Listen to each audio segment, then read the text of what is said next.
Pleasure to introduce Stanislav. I think everyone knows Stanislav here. It's been really great having him as part of the program for the second half of the program.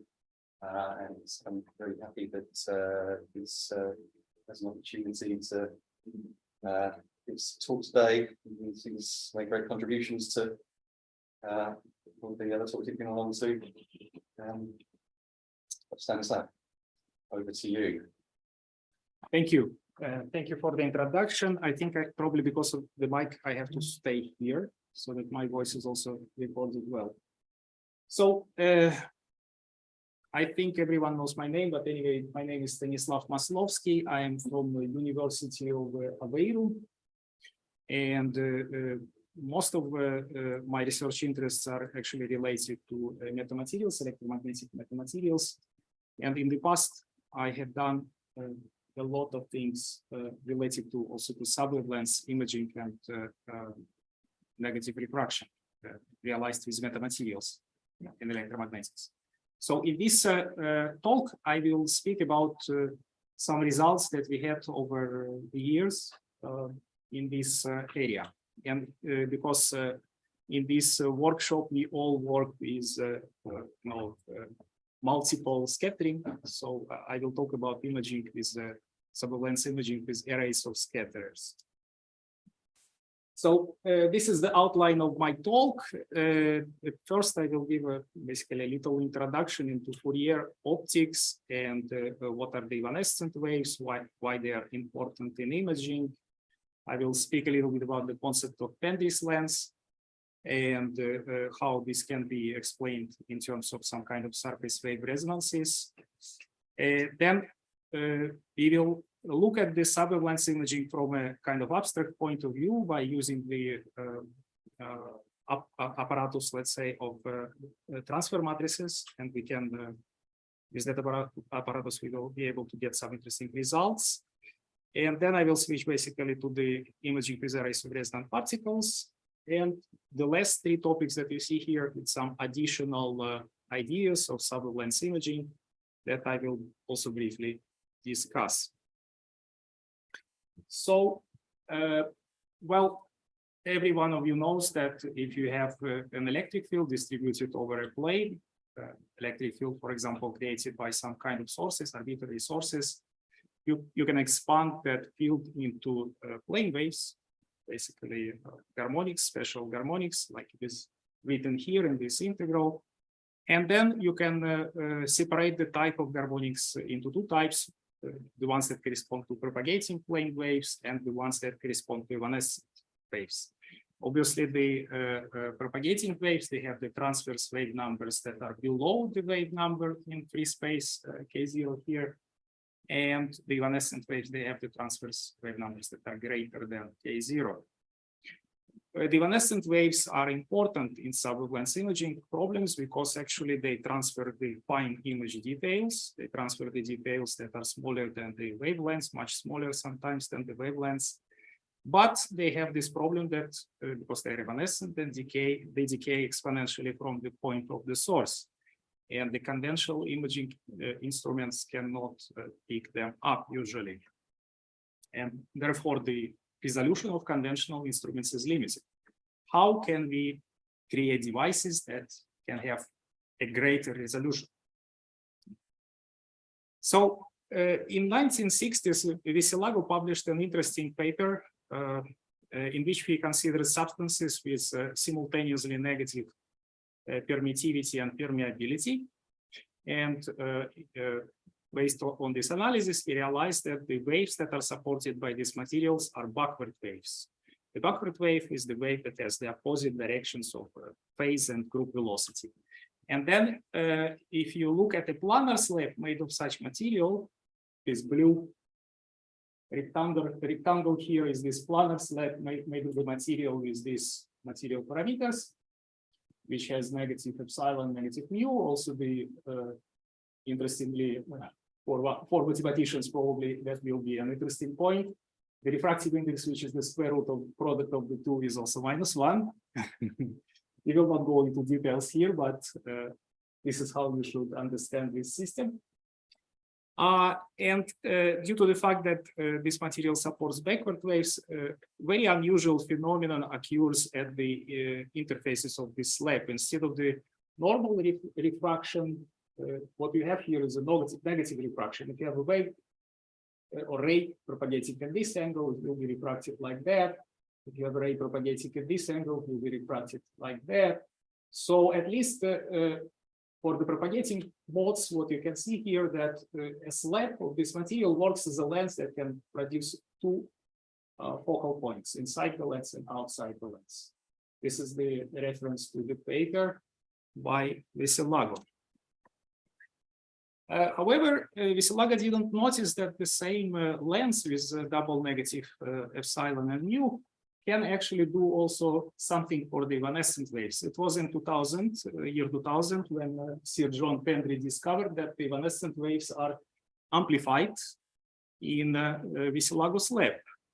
And that was the point for him to propose so-called perfect lens or Pendry lens. And the idea of that lens is that not just the negative refraction happens inside this material, but also what happens is that if you have an evanescent wave coming to this material, then some kind of magical, not magical, but on the first glance, it looks like a magical effect happens inside the slab, that the amplitude of this evanescent waves grows inside the slab, then it decays again. So the total action of this air layer, the Veselago slab, and the next air layer is that the amplitude of the evanescent wave is restored on propagation from the source to the image point. And that actually happens for arbitrary KT. So for all evanescent spectrum, theoretically, you can restore completely the amplitudes of the evanescent waves at the image point. And that means that theoretically, this is really a perfect lens. It doesn't have any limit on resolution. It images a point to a point. So later, so this magic was explained, it can be explained physically. And what actually happens is that on the two surfaces of this slab, you have two plasmon polaritons that can be resonantly excited. And we have a system of two coupled resonators. And what happens is that at very specific tuning point, you have a situation that the first resonator is not excited, and the second one is excited with a higher amplitude. And this amplification that you see here is just, in fact, a decay of the field of the plasmon polariton that sits on the second interface. So you can also, of course, consider this slab through, you can consider the propagation of the waves through this slab in the standard way. For example, in this formulation of 4 unknown waves, when you have an arbitrary wave with unitary amplitude and some fixed value of KT propagating from the left, then there is a reflective wave, transmitted wave, and a couple of waves inside the slab. Depending on the value of KT, these waves are either propagating or evanescent. But for all those cases, this is the equation for the transmission coefficient that you can get. And you can notice that when this parameter gamma equals -1, then there is a possibility that there appears a possibility that the two exponents in the expansion of hyperbolic cosine and hyperbolic sine here can cancel. And then you just are left with a single exponent. So the propagation coefficient from this point to this point in this slab becomes something like that. So for the evanescent waves with the real and positive alpha, this corresponds to amplification of the waves. But this only happens when gamma equals -1. And you can actually see what happens if this amplification condition is perturbed. And it can be perturbed either due to the losses in the material or dispersion in the material or some other unwanted factor. And it's everything is quite sensitive to how close you are with gamma equals -1. So, for example, this blue curve it's the plot of this transmission coefficient as a function of alpha d. So you can consider it as a function of distance or as a function of decay factor of an evanescent mode. So when gamma is -1, you have exponential growth, but if it's not exactly -1, you have some kind of resonance, but then it decays. So if you are far from this condition, it doesn't work. So far, I was talking about, let's say, theoretical concepts, but you can realize this Vesilaga media in a practical device. And you know, of course, the realization by Pendry and Smith that used some wires to realize negative epsilon and some split ring resonators to realize negative mu. And this is probably the most known realization, but you can also do these things in a setting like this, which is basically a mesh of transmission lines, three-dimensional mesh of transmission lines. In this equation, we have one section that represents somehow free space. This middle section represents somehow the Vesilaga medium, and this is again a section of free space. You can excite it with a microwave signal from these ports, and you can get an image in this plane. You can scan and you can see that this image is of sub-wavelength dimension. This is what we did experimentally. And in fact, when I came here, I realized that this quantum graph theories that are currently of great interest, they are related to this microwave transmission line based metamaterials that we were studying in the past. So let's go back to the Vesilaga lens or Pendry lens, and let's try to analyze the the role of surface mode resonances, which I mentioned. So to understand what are those resonances, we can consider an interface of a Vesilaga medium and free space, just a single interface. Then you can imagine, if you know the wave impedance of the free space, and the wave impedance of the material inside the Vesilaga lens, you can immediately write the expressions for the transmission and reflection coefficients. Yeah. Okay, I think it's actually R and T somehow got flipped here. That's interesting. Okay, anyway, so I think this should be the reflection coefficient and this should be the transmission coefficient. I don't know how this happened, but this should be R and this should be T. So what I want to say is that, okay, so we have these nice expressions that can be immediately written. And you can consider what happens to these equations when you move from the propagating waves to the evanescent waves. For the propagating waves, the wave impedance of a propagating wave for both polarizations T and TM is purely real in air, and it can be given by this expression. It depends on the normal component of the wave vector, frequency, and of course the permittivity and here and permeability of the material.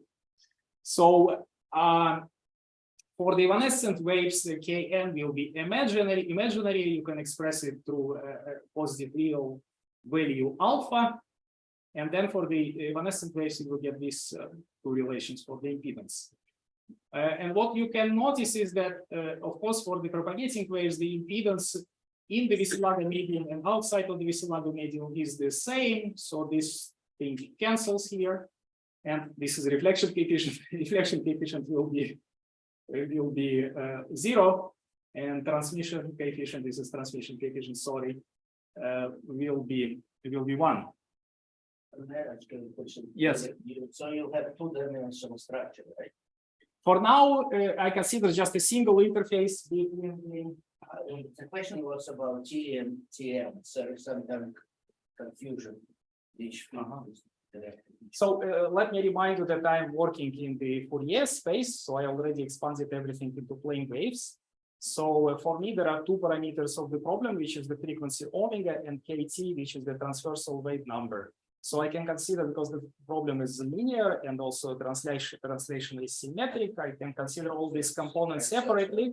So for each component, I can write this. Both in the literature, interpretation, transverse electric is when electric field It's perpendicular to the plane, right? The meaning of TE and TM waves is the following. TE wave is the wave that has electric field which is perpendicular to the plane of incidence, and TM wave is the wave that has the magnetic field perpendicular to the plane of incidence. Okay. Yeah. So what I want to say here is that, again, sorry, this is R, this is T. So what I want to say that for the propagating modes, nothing really interesting happens at the interface. It's a full transmission, zero reflection. And for the evanescent wave, something more interesting happens, because if you look at the impedance of the evanescent waves inside the Silaga slab, due to the change in the sign of UR, and alpha stays always positive, but change the sign of UR or epsilon R changes here, and actually the sign of the wave impedance inside the Silaga slab becomes opposite to the impedance sign of impedance outside. And what happens is that now you have a zero in the denominator in these formulas, and that means that for the evanescent waves, a single interface of a vacuum and the Silaga slab actually is at resonance. It's some kind of resonance. This resonance is a surface wave resonance. So here I just basically I already told you what is shown on this slide. So yes, so this is what happens. And if you think a little bit in terms of some equivalent network representation, you can actually realize that the situation between vacuum and the Silaga slab is a kind of LC. So now we should switch to the main part of my talk, which is about analyzing the sub-wavelength imaging from a, let's say, abstract point of view by using transfer matrix method. So the transfer matrix method connects basically the incident and the reflected fields on one side, and let's say also incident and transmitted fields on the other side. So what we have here, for example, we have, let's say we have a different, maybe I should draw the we have. Yes. So if you have anything occupying some space, and you have a situation that you have one wave with a tangential electric field and K vector, and it's like this, another wave like that, and K vector wave like that, and you have the same situation here.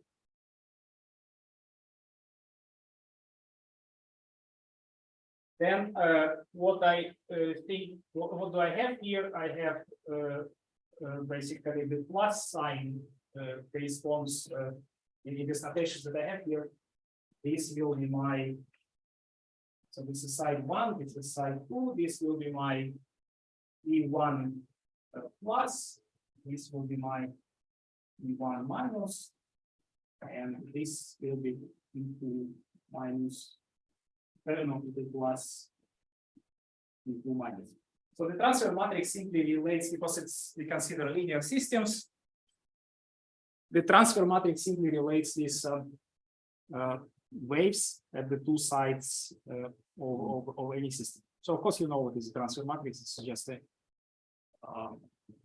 for those who maybe are not so familiar, it's just a reminder. So then if you have a layer of free space with thickness D, then the transfer matrix of this layer has this form. So basically it's diagonal matrix formed by two exponentials here and here. And if you have a stack of layers of whatever nature, the transfer matrix of the stack of layers will be a product of matrices, which is very useful property of transfer matrices, you know. So if you now think about perfect lensing, what should be the transfer matrix of a perfect lens? So let me remind you that I am considering planar lenses, planar structures. So what should be the planar in the sense that it can have some thickness, but it's not curved, right? So what should be the transfer matrix of such a device so that it works as a perfect lens?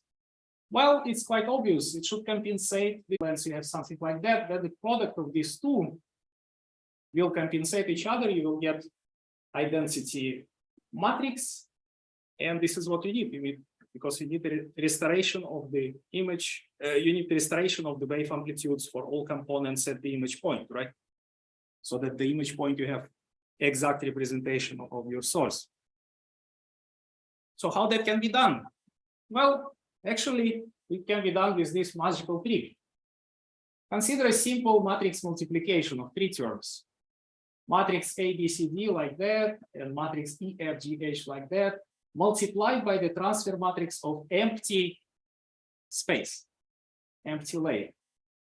If these components are zeros, these components are zeros, and the product of B to G equals C to F, and equals 1, then if you do the math, you will get this result. So a perfect lens can be constructed as a device that has an empty layer in between and two kind of field transformers, let's say, that have to be on the left and on the right from this empty layer. So how can we realize this thing? Is it even possible to realize these transformers?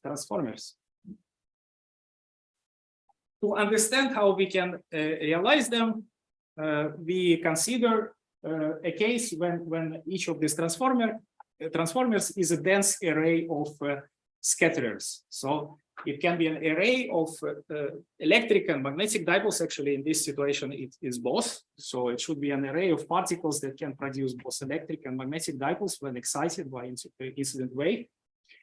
And what I have here, I have this situation that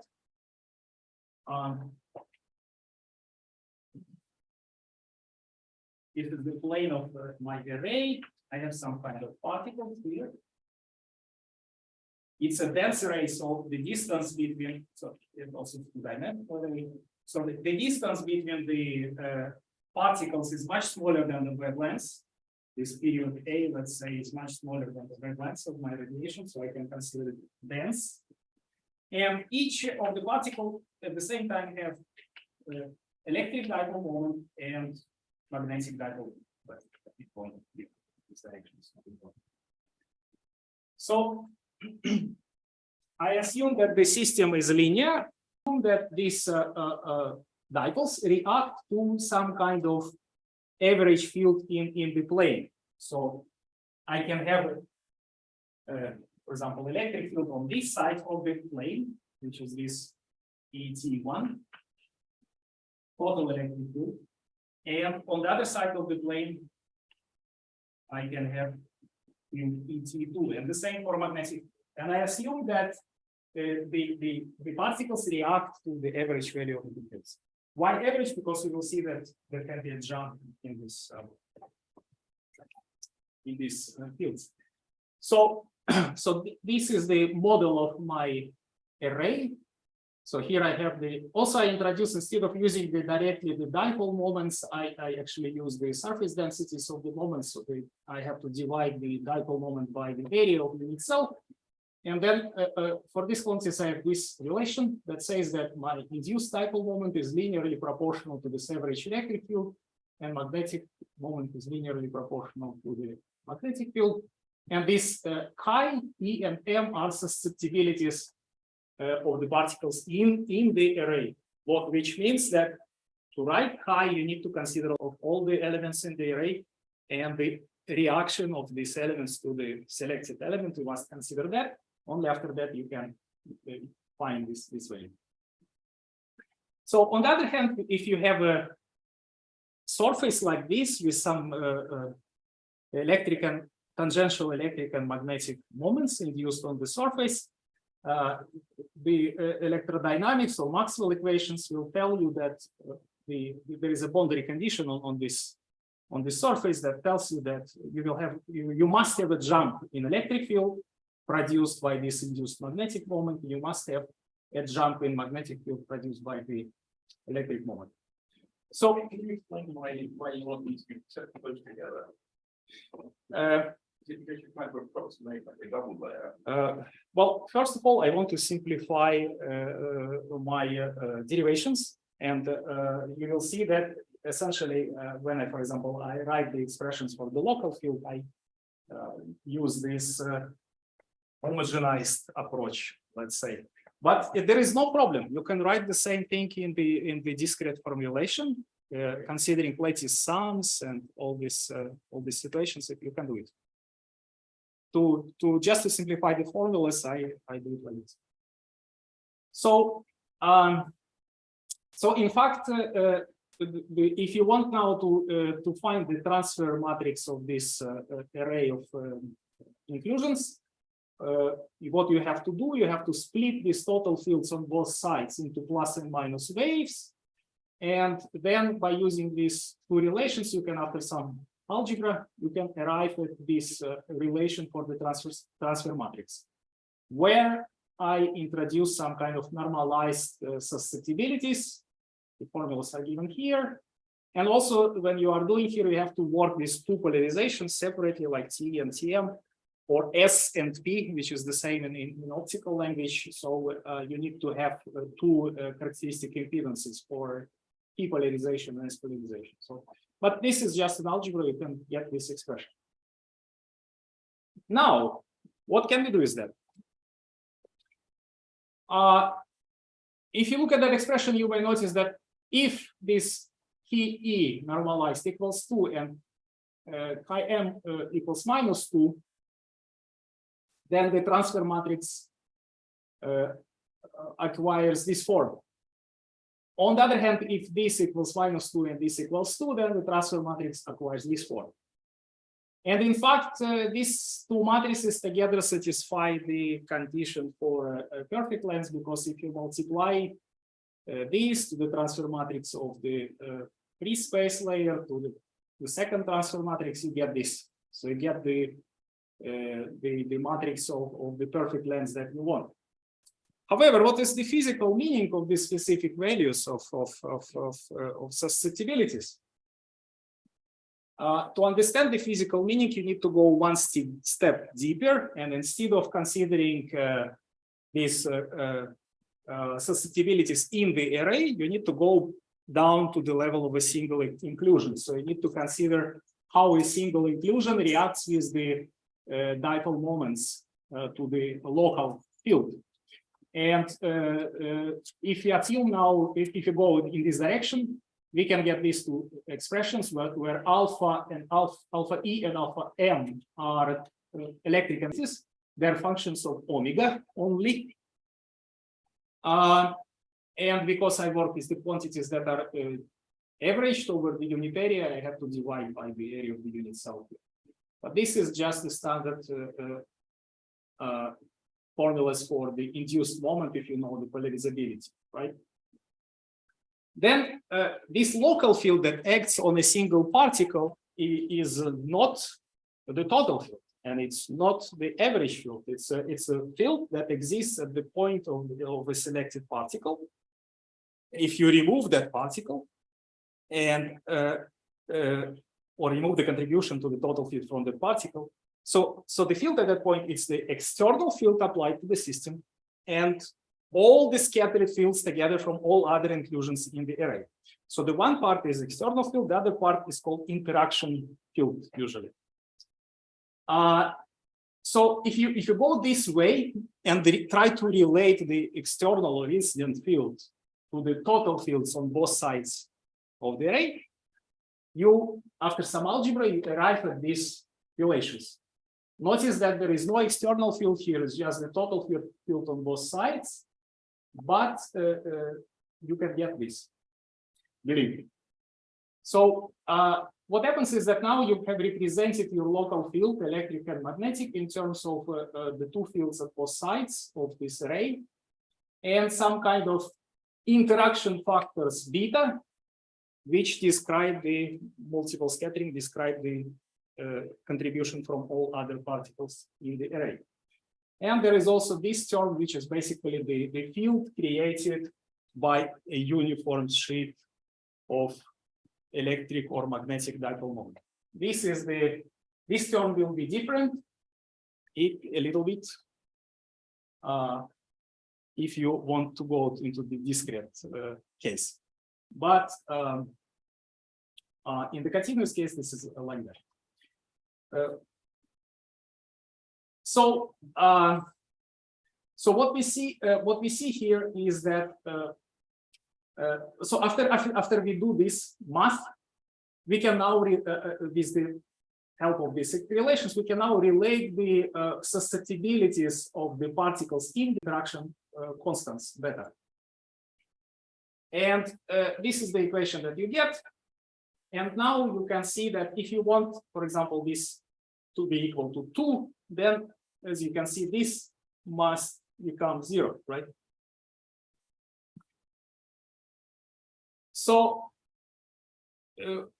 what happens here? If you have such a relation that tells you that you have an array of particles such that the inverse polarizability equals basically the interaction constant in the particle.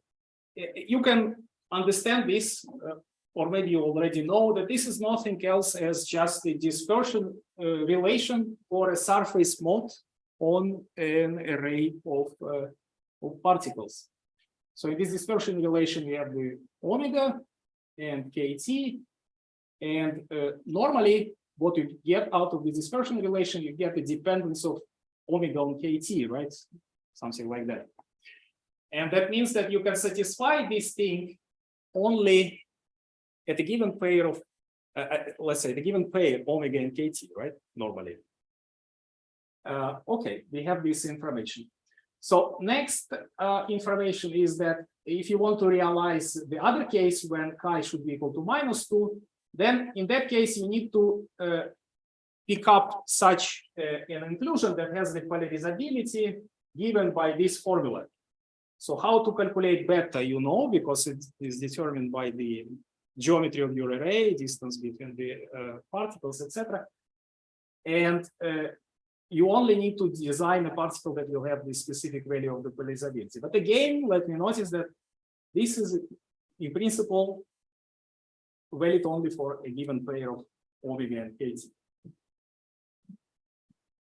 However, when we speak of imaging, we don't want to have this perfect imaging only at one value of KT, right? We can have it at 1 omega, it's okay, but we don't want to have it at one value of KT. We want to have it in a large range of KT, because if you go through the large range of transverse wave numbers, you will get more and more fine details in the image, right? So that means that not any surface wave is good for this structure, but the surface waves that have flat dispersion with d omega over dkt close to 0. And fortunately, there are such cases. So you can really have arrays of inclusions that have this type of flat dispersion when after some kt about k0, you get basically dispersion curve that goes almost horizontally in this plot. And that allows you to realize the situation that I want. Okay, perfect. However, so far I was discussing the arrays that have particles that are both magnetic and electric. So they should have both type of responses. In practice, this is hard to do, for example, at optical frequencies. It's hard to find materials or even metamaterials that have a good magnetic response. So can we do something with a simpler structure that we only have, for example, the particles that respond just with the electric moment, no magnetic moment? In fact, you can do, because absolutely analogous effect you can have also in an array of electric dipoles. And so I just repeat here some derivations that you saw on the previous slides, but for a simpler case. So you have, for example, an array of dipoles that react with some polarizability to the local field. The local field is the incident field plus this interaction field, which is beta p. And then from here you can express p as a function of the incident field. And again, what you notice here is that at the same condition, when alpha minus 1 equals beta, the denominator is close to 0 or 0 almost, and p goes to infinity, right? So you can have in a single array formed just by electric dipoles, you can have a kind of surface wave resonance, and you can think that maybe that is enough already. You don't need electric dipoles. And indeed, if you consider an array that is only polarizable, it only produces kind of electric polarization, only produces kind of electric current. If for this array you write the transfer matrix for this type of array, you can relate the transfer matrix to just the reflection coefficient from this array, because for this type of array, the transmission coefficient is 1 plus R. If you have an array that is only polarizable along the surface of the array and it only produces kind of equivalent electric current on the surface, then this is what you have. T is 1 plus R, reflection is R, and then the transfer matrix becomes like that. In the case of the surface mode resonance, R is very high, approaches infinity, and then this matrix approaches this structure, 2, 1, minus 1, 0. Remember that in the ideal situation, you would have 0 here in the previous design, right? But now we have 2. But what is interesting is that this 2 doesn't really spoil too much the situation. Now, if you calculate the transfer matrix of a pair of such arrays separated by a space layer, and then from that T matrix, you go to S matrix, to the scattering matrix, the S matrix of the pair of the arrays will have this form, which is also very nice, which tells you that these two guys are the propagation constants through the array. And they are simply, again, exponentials, growing exponentials. This is what we want. The only disadvantage is that on the diagonal you have -2, which means that this thing reflects, besides the transmitting, it also reflects. And because we work with evanescent waves, the reflection is actually greater than 1. But this is only for evanescent waves, okay? So when we understood that, it was long ago, but when we understood that, we realized that we can make an experiment. And this is one of the first experiments that actually demonstrated the amplification of evanescent waves in a real structure. So what do we have here? To model an infinite array, we put a kind of linear array of particles here and here. Actually, in this example, it's just 5 particles here and here, but you can have more. So you put a couple of linear arrays, but you put these arrays between 2 reflectors, between one metallic layer here and a dense mesh of wires on the top. I will explain why we need dense mesh of wires. So both of these metallic plates, they work as ideal mirrors at the frequency of 5 gigahertz. And due to the mirror reflections, you essentially create an infinite array in the vertical direction, like that. In the other direction, it's not infinite, it's finite, but we don't care. Why do we need a mesh? Because we can scan with a small field probe, which is shown here. We can scan above the mesh and pick up the fields that are inside. Because there are holes in the mesh, we can still pick up the fields that are inside this modeling cell. And that allows us to basically to scan for the field distribution without affecting the field inside, because this transmission coefficient through this dense mesh is very low. We use a sensitive equipment to pick up the field, but we don't almost affect anything inside the structure. So the resonant particles that we used at that experiment were like this. It's just a meandered wire, piece of wire with these dimensions. It resonates at the frequency about 5 gigahertz. And you can also see some parameters. So this is the references, by the way. So what do you get here? If you put just a couple of particles inside this modeling cell, I am excited with the source. By the way, I didn't say where is the source. Let me go back. So you can see here a couple of holes in the bottom plate. So we use those holes to insert connectors and vertical or horizontal pins, depending on the type of excitation that you want.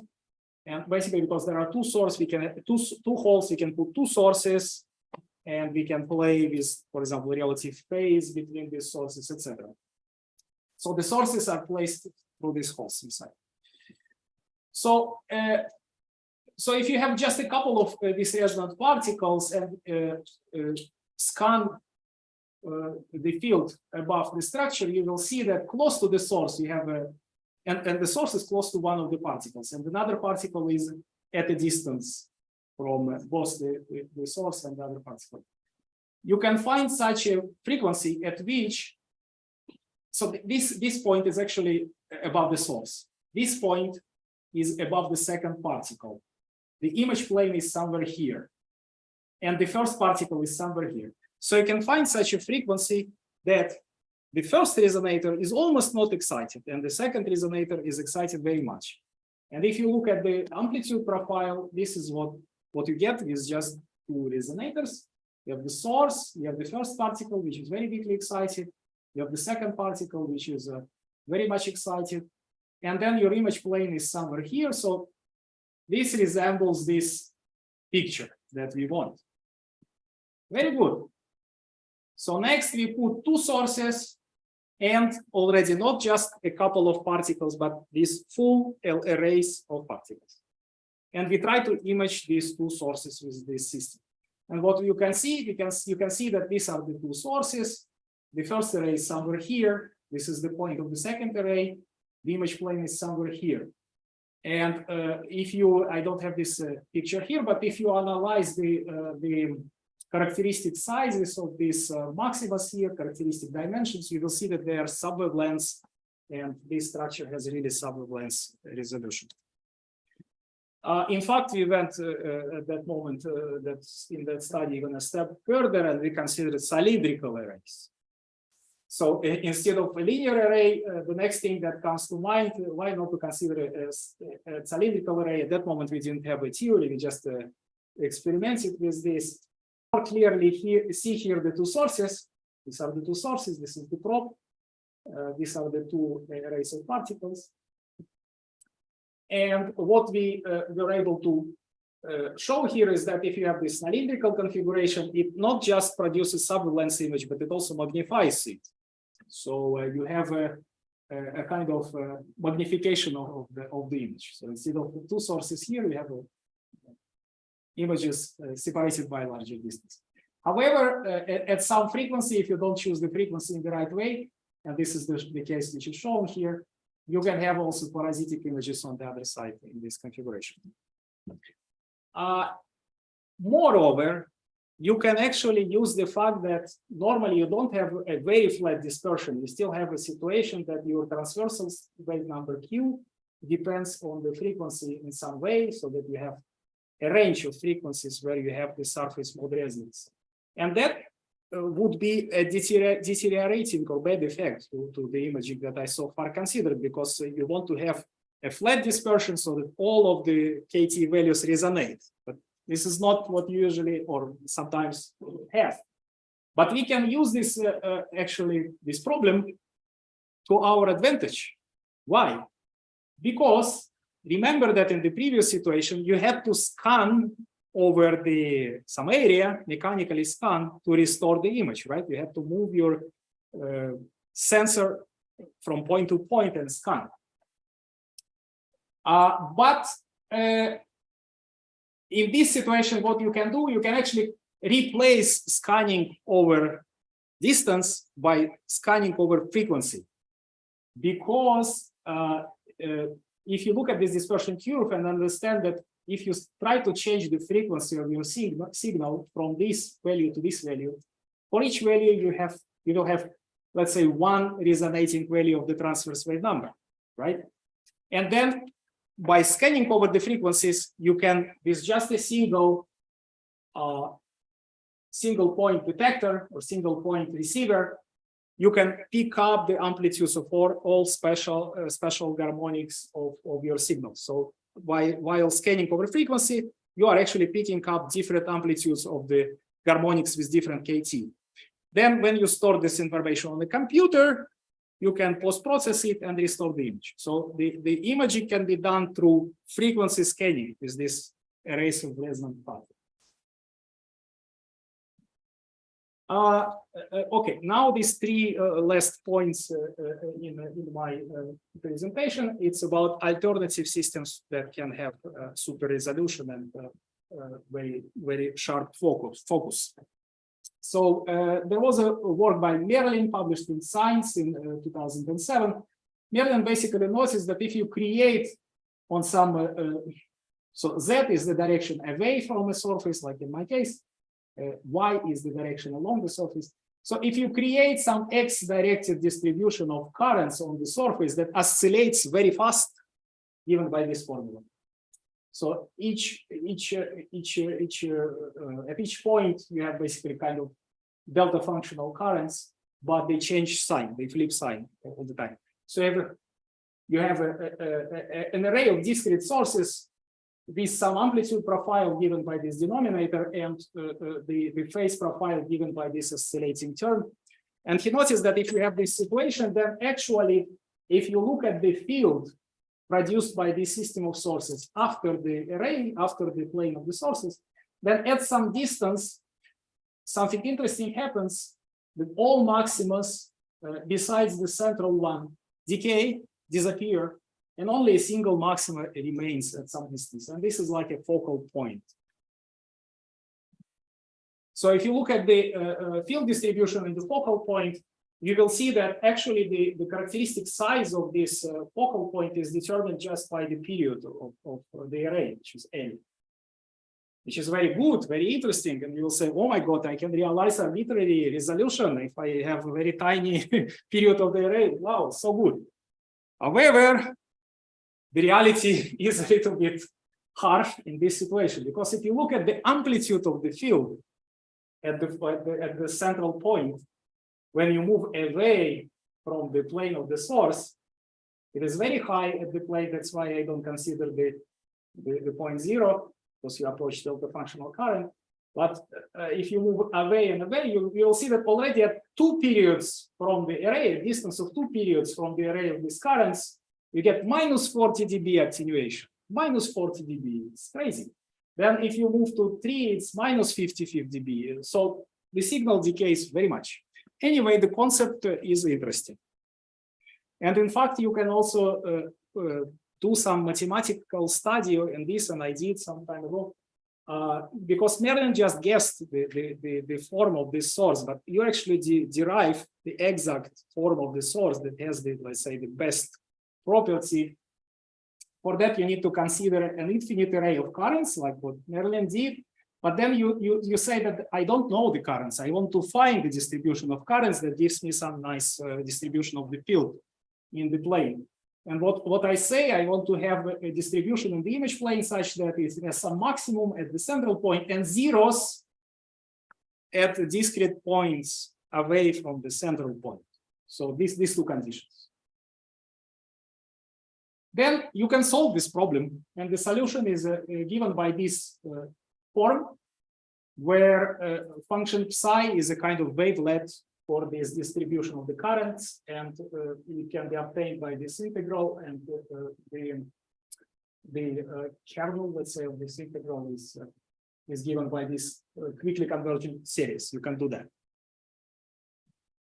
And moreover, you can also actually extend this and get some nice theorem, which is like Kotelnikov-Semplic theorem, which basically says that the electric field of a planar periodic array of line currents is completely determined by the values of the same field taken at certain discrete points in any plane parallel to the array, and can be represented by the following formula.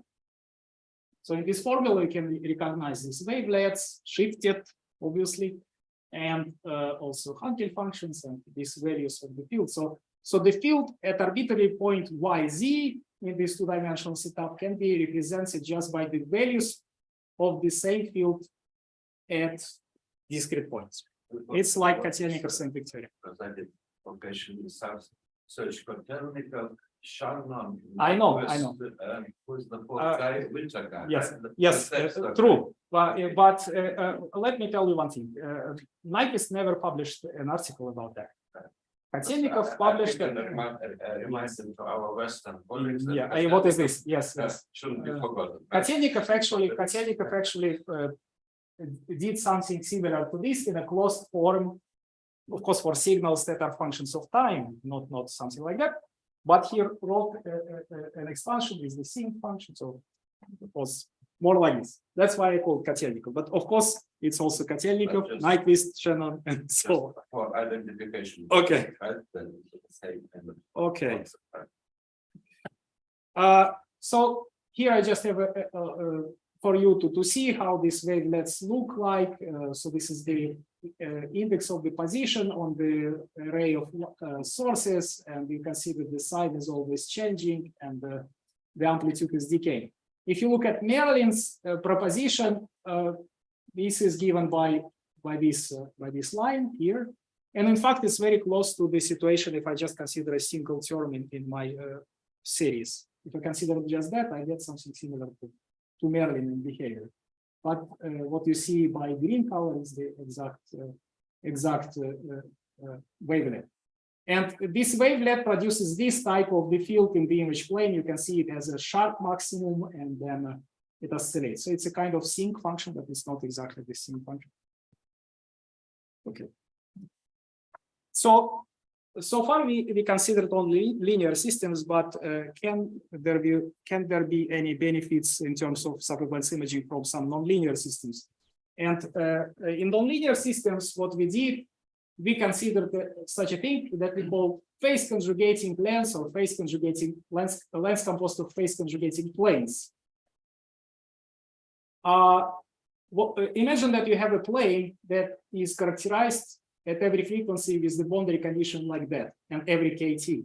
So for every plane wave, whatever KT it is, at some frequency omega, the field on one side, tangential field on one side of the plane equals complex conjugated of the field on the other side of the plane. Obviously, it's a nonlinear system because you cannot have this in linear system. So if you do this and analyze what happens at the interface with such properties, you will see that a propagating wave will refract negatively at this interface because the sign of KT will change due to this conjugation. But for example, the normal component of the K vector will have the same direction, and the normal component of S vector will have also the same direction. S is the pointing vector. So the situation is similar but different from the situation of Pendry lens. In Pendry lens, the KT has the same sign, but the sign of the normal component changes. So the negative refraction in Pendry lens of this Lagos lab appears because of the change of sign in M. But in this thing, it appears because of the change of sign in K.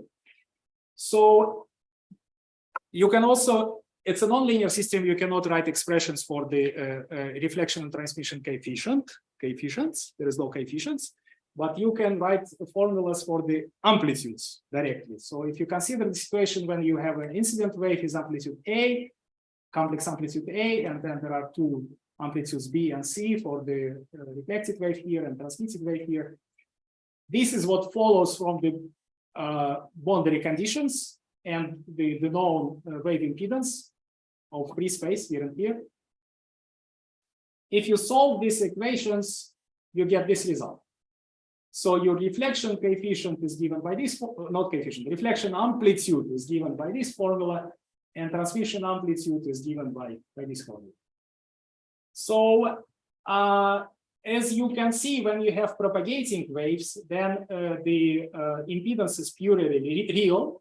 So eta star is the same as eta, so reflection is 0, transmission is 1 in amplitude, but complex conjugated, right? So because of star, we have complex conjugation still, but in magnitude, it's 1.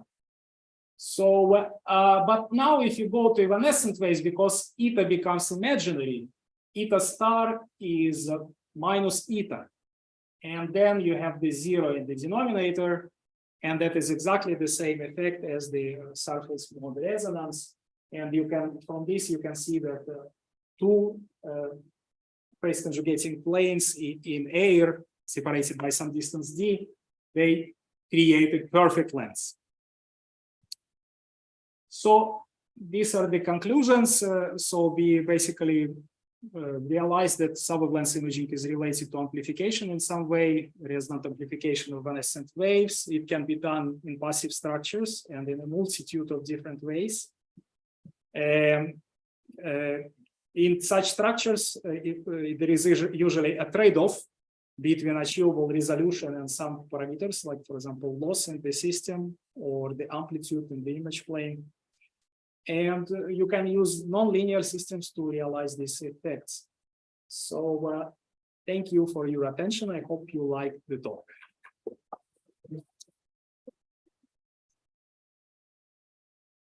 Questions, Stanislav? What is the current status of when we did the jump and we applied in a both way that negative diffraction makes Makes a perfect lens, yes. What 2000, it was year 2000. there's still to be. No, the experimental demonstrations were done already around 2001 or 2002 by Smith, and also Pendry is a co-author that. And those demonstrations, they were based on the volumetric materials, not arrays like ours, but volumetric materials with many particles inside.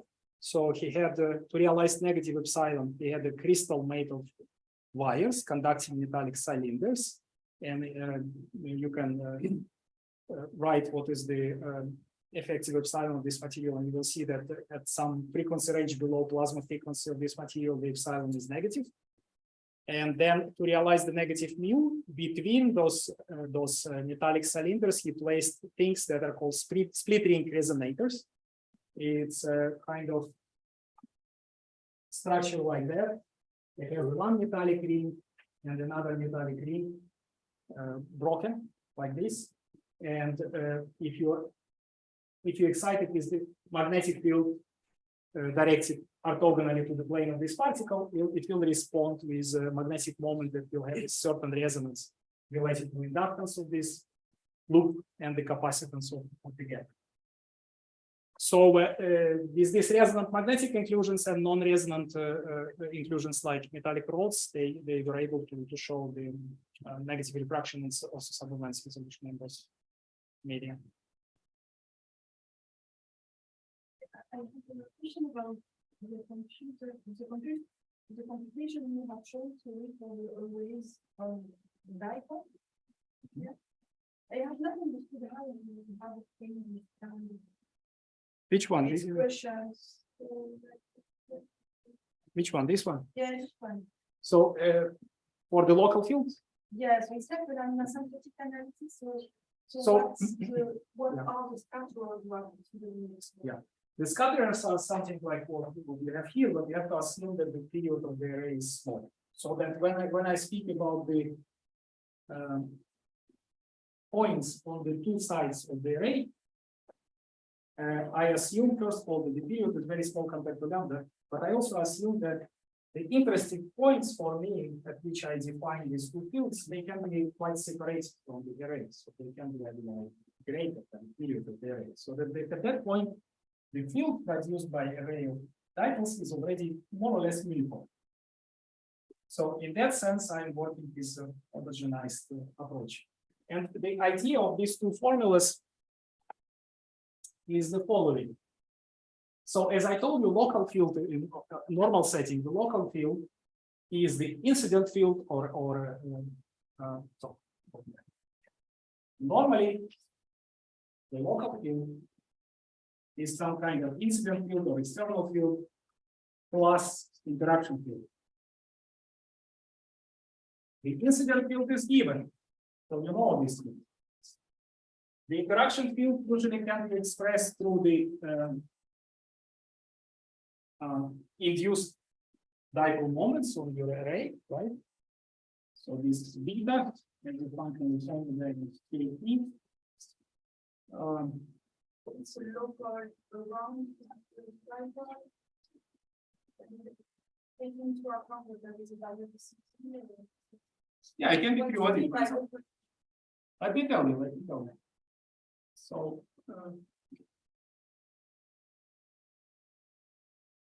okay. So actually, if you don't expand, actually do it in a different way. If you don't expand run your waves in Fourier series, still you will have, so this will be local field as a function of point, let's say x, y, right? So this will be also as a function of point x, y, z, y. But then if you assume that your incident field is some amplitude multiplied by E plus I and X.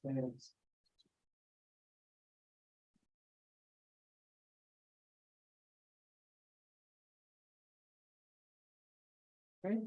If you assume this kind of plane wave excitation, with a given kx and ky and also given frequency, then of course the scattered field produced by all other particles in the array will depend on kx and ky, right? Because it's a log periodic problem, right? So then your beta becomes. So you can say that you want to find interaction field at the position of a central inclusion at 0, 0.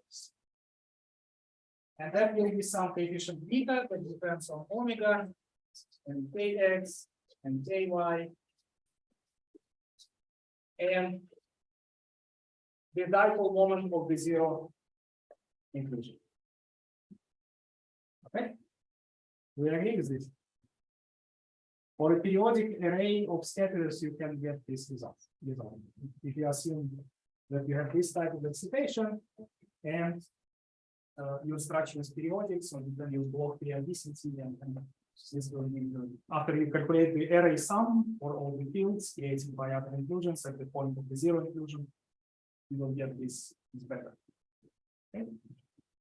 So this is one ingredient to get this formula. Another ingredient, what I was telling is that you assume that you are a little bit away from the array when you are interested in this two fields. So you are away at some distance in the delta from the array. And then this delta should be comparable or greater than the period of your array, so that you can say that the field here is already more or less smooth. Okay. And what happens is that if you try to relate this, for example, this field on the two sides of this array to, for example, incident field and the induced moments, you will see that you don't need to know the tiny details of this array. You can just relate the local field to the incident field and to the fields produced by average polarizations. So essentially my PS and MS is a kind of smooth version of the induced moments. So it's like distributed moments. So when you are a little bit away from the array, you can do that. And then to get this equation, you actually need to do what I say. You need to relate the incident field to these two fields on both sides. And then you can use that relation to get this. If you want more details, we can probably discuss it later. Okay. On this topic of negative refraction, I never looked too deep into that for what I heard. There are some problems, say, if you have this -1 refractive index, right? Which like naively produces this perfect focus. But then if you inject a tiny absorption, right, it almost it becomes Yes. unstable, right? Yes, Unstable, yes, and yes. there is some kind of phenomenon of different nature. Another thing can induce to anomalous localized resonances. Some people talk about some kind of strange So, kind of wild oscillations which don't disappear even in the limit when you bring absorption back to 0. There is a kind of principle of limiting absorption is not kind of. Right? And Well, I'm not sure that I kind can comment directly on that. I'm not sure that. that I can reply directly to this, but what I can definitely say, and it was also demonstrated on the slides, that if this condition epsilon r equals -1, mu r equals -1 is not fulfilled exactly, then you don't have the nice exponential growth. You have this situation and you have some kind of resonances at the surfaces instead of I mean, localized resonances with respect to the KT, which is not usually what we want. So, yeah, but if you have a slab that is very much close to the ideal Vesilaga material, then what you can see is that you have this surface mode resonance characterized with very high quality factor. The figure of merit of this resonance is very high. And usually it takes time, for example, if you try to numerically simulate the systems, it takes time to build up, for the field to build up close to the surface. And then it stays there. After you turn off the source, it stays oscillating there for some time. After some time, it was absorbed. But this is what we have. All questions, Stanislav? In some cases, sometimes especially cylindrical systems, behavior of T and TM modes, then how it would be completely different. For instance, dispersion current. Yes. Do you see such a kind of experience? Yeah, it can be, of course. And usually when I make this nice theory, which works with both magnetic and electric inclusions. So I have inclusions that are both polarizable in electric sense and in magnetic sense. What is nice about this is that I can engineer the response of the inclusions. I can say that, okay, I need the inclusions with this specific polarizability. Then I can think about how that can be realized in practice.